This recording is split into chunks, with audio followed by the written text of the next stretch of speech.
तो आज हम एक बहुत ही जटिल और विवादास्पद थ्योरी को समझने वाले हैं। ये एक ऐसे शक्तिशाली समूह के बारे में है जिसके बारे में कहा जाता है कि वो दुनिया की हर बड़ी घटना को पर्दे के पीछे से कंट्रोल करता है। और ये पूरा विश्लेषण एक खास सोर्स में दी गई जानकारी पर आधारित है। तो सवाल ये उठता है, क्या सच में सिर्फ तेरा परिवार पूरी दुनिया को चला रहे हैं? सुनने में बहुत बड़ा लगता है ना। और यही वो सवाल है जो इस पूरी थ्योरी की जड़ में है, जिसे आज हम परत दर परत समझने जा रहे हैं। अच्छा, इससे पहले कि हम इस रहस्यमयी दुनिया में और गहरे उतरें, एक बात साफ कर देना जरूरी है। देखिए, हम यहाँ सिर्फ उस सोर्स में दी गई जानकारी और दावों को सामने रख रहे हैं।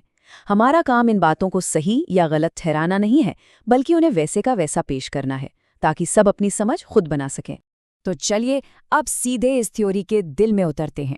इस सोर्स के मुताबिक इस पूरी ग्लोबल पावर स्ट्रक्चर के टॉप पर कुछ गिने चुने परिवार बैठे हैं। कौन है ये लोग? आइए देखते हैं। तो ये थ्योरी कई बड़े परिवारों का नाम लेती है, जैसे रॉथस्चाइल्ड, रॉकफेलर, और इन्हें ही इस कथित पावर स्ट्रक्चर का कह सकते हैं मेन पिलर माना जाता है। माना जाता है कि इनका असर सबसे ज्यादा गहरा है। अब ये स्लाइड देखिए, ये काफी दिलचस्प है। ये बताती है कि कैसे इनके काम करने के दायरे बटे हुए हैं। एक तरफ है रॉथस्चाइल्ड्स, जो कहते हैं कि पैसों के आने जाने को कंट्रोल करते हैं, और दूसरी तरफ है रॉकफेलर्स, जो जमीन के नीचे के रिसोर्स और पॉलिसी को। सोचिए जरा, ये कितना जबरदस्त कॉम्बिनेशन है। इस सोर्स के मुताबिक इनका पावर में आना कोई इत्तेफाक नहीं था, नहीं, बल्कि ये सदियों से चली आ रही एक बहुत सोची समझी स्ट्रैटेजी थी। वाटरलू की लड़ाई से लेकर अमेरिका के फेडरल रिजर्व बनने तक हर बड़ी ऐतिहासिक घटना को इन्होंने अपनी ताकत बढ़ाने के लिए इस्तेमाल किया, ऐसा दावा किया जाता है। तो सवाल ये है कि अगर ये परिवार टॉप पर हैं, तो असल में ये कंट्रोल करते कैसे हैं? इस थ्योरी के हिसाब से इनके पास कुछ बहुत ही पावरफुल तरीके हैं। चलिए अब उन्हीं पर एक नज़र डालते हैं।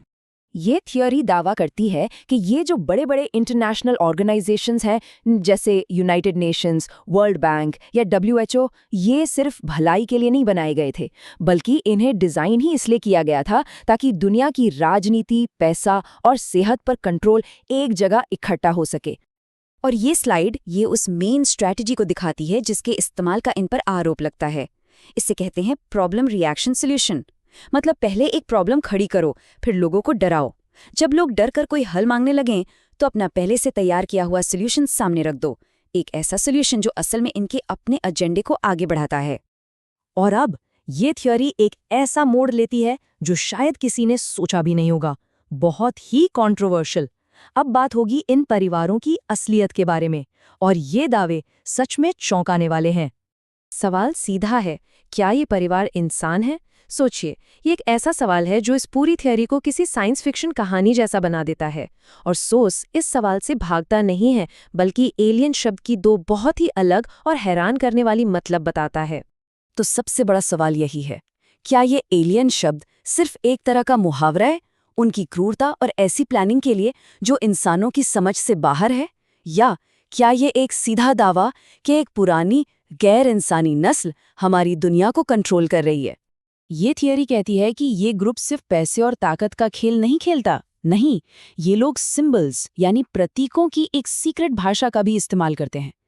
और ये सिंबल हर जगह हमारे सामने हैं, एक तरह के साइकोलॉजिकल कंट्रोल के लिए। तो चलिए फटाफट डीकोड करते हैं कि इस सोर्स के मुताबिक ये 4 मेन सिंबल आखिर क्या बताते हैं। कहते हैं कि ये हर जगह हैं, बस देखने वाली नजर चाहिए।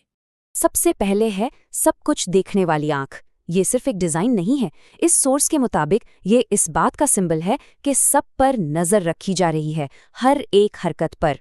फिर आता है पिरामिड। ये इनके टॉप डाउन सिस्टम को दिखाता है, मतलब टॉप पर बैठे कुछ लोग सब कुछ जानते हैं, और नीचे जो इतनी बड़ी आबादी है उसे कुछ पता ही नहीं है। और फिर है उल्लू, जो अंधेरे में देख सकता है। कहा जाता है कि ये उनकी छिपकर काम करने की काबिलियत का प्रतीक है, ऐसी एक्टिविटीज जो आम लोगों की नजरों से हमेशा दूर रहती हैं। और आखिर में हेक्साग्राम या षटकोण। इसे सिर्फ एक डिजाइन मत समझिए, इस थ्योरी के हिसाब से ये उनके इकोनॉमिक कंट्रोल का एक पावरफुल स्टैम्प है जो कॉस्मिक एनर्जी और कंट्रोल को दिखाता है। और अब हम पहुंच गए हैं इस थ्योरी के सबसे बड़े और सबसे दूर तक जाने वाले दावे पर। इनके कंट्रोल की ये लड़ाई सिर्फ धरती तक ही नहीं है, बल्कि ये तो स्पेस यानी ब्रह्मांड तक फैली हुई है। यहाँ तक कहा जाता है कि एक स्पेस ब्लॉकेड लगा हुआ है, मतलब एक डिजिटल और टेक्नोलॉजिकल दीवार जो धरती के चारों ओर खड़ी कर दी गई है। क्यों? ताकि हम इंसान कभी भी बाहर की अच्छी और हमसे ज़्यादा एडवांस्ड रक्षक सभ्यताओं से कांटेक्ट न कर पाएं, हमें अलग थलग रखने के लिए। ये स्लाइड उस बुनियादी लड़ाई को दिखाती है जिसकी बात ये सोर्स करता है। एक तरफ है भक्षक या डिवाउरर सोच, जो इंसानों और धरती को सिर्फ इस्तेमाल करने की चीज समझती है, और दूसरी तरफ है रक्षक या प्रोटेक्टर के सिद्धांत, जो बैलेंस और जिंदगी को बचाने में यकीन रखते हैं। ये एक तरह से अच्छे और बुरे की कॉस्मिक लड़ाई है। और ये पूरा विश्लेषण इस एक पावरफुल लाइन के साथ खत्म होता है जो उनकी ब्रह्मांडीय संप्रभुता की घोषणा से ली गई है। न हम गुलाम हैं, न हम तुच्छ हैं, हम ब्रह्मांड के रक्षक हैं।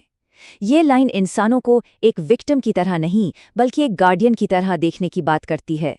और ये एक ऐसा सवाल छोड़ जाती है जिस पर सोचना बनता है, क्या कंट्रोल के ये स्ट्रक्चर सच में है? और इस विशाल ब्रह्मांड में हम इंसानों की असली जगह क्या है?